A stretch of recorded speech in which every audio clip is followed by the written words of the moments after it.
Well, hey everybody. Welcome to the first worship leader confessional. See what I did there with the little slash? The slash is very important. I don't know if anybody geeks out with stuff like that like I did, but between the worship leadership piece and the group leadership piece and the different hats that I wear around here and the teams that I lead. I was just trying to think of, man, how can I take a moment to communicate, to both at the same time. So it's worship leadership, it's leadership, whether it's groups or whatever. Um, and honestly, just shamelessly stole the idea from watching Becky and her team do Monday Moments, and we're just in this digital era, right, where video is a good way to communicate. And I realized that in my role, especially on a Sunday morning, it's so limited the amount of time we have to talk about. We're trying to stay on topic, right? We're the worship and communion, and we're leading into a message. So there, other than sending emails, the couple conversations we get to have might be the only time you really get to hear, my heartbeat about what we do and that kind of thing. So, and you can only do so many trainings, right? So my hope is to have something for you every week, and the confessional part of this is just to tell you the things that I run across, that I struggle with, that I have messed up on time and time again, and hopefully keep you from making the same mistakes, or realize that we're all human and we all do these same kinds of things. So with that in mind, I wanted to start off this inaugural video talking about a way I just really feel like I messed up in the last couple weeks. And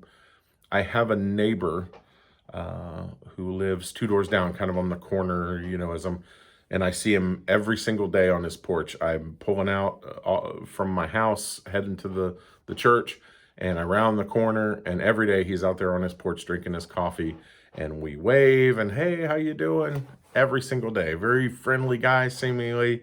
I always is envious of his landscaping because his flowers are beautiful. But that's probably, gosh, it's been probably a year or more of doing that, and he's just far enough away that we're not in earshot on a normal day if we're out mowing the grass or something like that. Every day I think I gotta introduce myself to that guy one of these times. It just seems like a nice guy. And of course, then I'm heading to work, and so I don't. And I'm out mowing the yard, and our paths never really cross, so I never really went out of my way to do that. And a couple of weeks ago, I noticed, it's just those things you notice, that one day, he wasn't out on the porch, and then it was 2 days he wasn't out on the porch, and a couple of days went by. I'm like, oh, it wasn't cold yet, so like, man, I haven't seen the guy in a couple of days, huh? And I don't know where the connection got made, but I think somebody posted on Facebook in our neighborhood Facebook group that there had been a car accident out by our neighborhood out on 55. And just through the process of reading the comments and linking to the police report, my neighbor was the gentleman in the car accident, and he died in the car accident less than a mile from our house, from our neighborhood. And pretty instantly, the emotion that came over me, I mean, I didn't know the man. I think there's some people around here that actually might know who he is, but I didn't know him other than saying hi every day for the last year. But I instantly felt this sort of sting of shame that I had never stopped to say hello. And as I've been learning and reading and trying to grow as a disciple of Jesus, and learn more about what that is, I realized that what if I had missed the opportunity? What if it was my job? I was supposed to make the connection to, whether it was to show Christ to him, or whether it was just to be a friend, or to sort of give some hope just through human interaction, right? A positive interaction. And all these what ifs went through my mind of, oh my gosh, what if it was me that was supposed to do that? I missed it. Like, why did I hesitate? And just the enormity of how short life is, and the burden, honestly, of, you know, what are we doing with our opportunities, our relationships here on earth? And, through the next couple of days, God kind of, I think, subtly sort of spoke to me, and really spoke to me loudly when, over those next the last week or two, I've seen so many cars. Usually it's just the two cars in the neighbor's driveway, and it was like half a dozen cars for a week or two. And, people in and out, and, just seeing that family had people that cared about them and loved them. And so God kind of went, hey, I, I don't need you to feel shame and guilt, like, it was all on you. Every person you meet, you have to personally win to Christ, or personally walk in discipleship with. But I need you to hear that love matters so much, and that don't wait on those urges to have a relationship with someone, or just even be kind to someone, or go out of your way even the slightest little bit. And when I think about it in terms of how we lead as small group leaders, as the band and the singers, our worship leaders on stage, in every different area that we interact with people, it's not necessarily even just our first interaction with a non-Christian, and we need to be out there, just being Jesus all over the place, which we do. And some of you, I think, will probably pretty immediately go, oh man, that's just not me. I'm not comfortable with that. But for us, even within the church, there's such the tendency and the ability for us to be safe and comfortable in our interactions, and never ask a tough question, to never take a chance to, you know, ask someone to do something together, ask someone to sit down for coffee, ask someone to help you with something, let them into the problems that we have, or let them into the struggles, or just to celebrate with them, and seek friendship and seek relationship.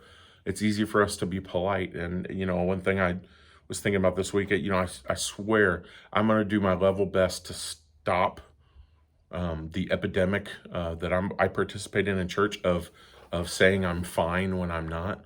Not that we want to walk around just being like, oh, everything's horrible, but we have got to be more open and more transparent, and let people in a little bit.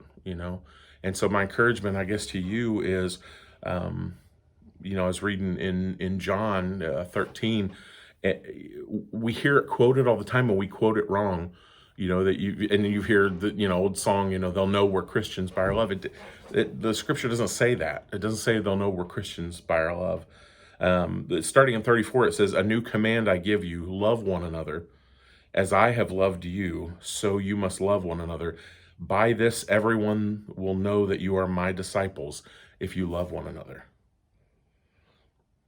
So, not just being a believer, not just being identified as a Christian, but we will be known as disciples, as people who know, who follow, who are being changed by Jesus, who are on mission with Jesus, if we love people actively. Because Jesus was all about meeting needs and walking with someone. He had 12 that he literally went everywhere with.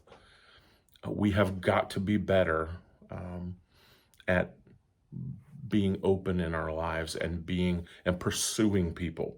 And if you're leading a small group, you've got a built-in group of people that you already need to be doing with that. If you're on the worship team on stage, every Sunday you've got a captive, quote unquote audience, but we've got a congregation of people that need to see the joy that we have, need to see our lives on display.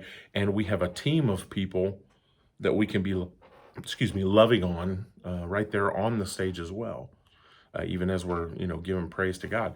So I guess my encouragement and my challenge this week, in just identifying what a goofy wreck I am, is that don't wait to reach out and love someone. Don't wait to ask a tough question. Don't wait to, try to set up that time to go play golf, or to go hang out, or go, have dinner, whatever it is. We don't know, we never know when it's going to be over, right? And we never know really truly what someone is going through unless we ask. And what gives us the relationship ability to ask those questions is when we've been open and honest and we've shown our vulnerability to people at the same time, right? Like we've got to be as transparent or more as we want people to be with us. It's not just a leadership thing. Like I'm a leader, and so just tell me, confess your sins to me, right? Well, you see my struggle, and so I'm just giving you permission. Like you don't have to be okay if you're not okay. You don't have to be perfect. You don't have to be, have all the answers, because I don't. So I guess that's just my encouragement for today by looking at the goofy, just messed up train of thought I had to go through, and where God had to sort of take me through that whole train of thought with my neighbor. So love your neighbors. Reach out to them. I think Jesus might want you to. So that's week one. All right, you guys have a blessed week. If you need something, let me know. I'm right here. Bye.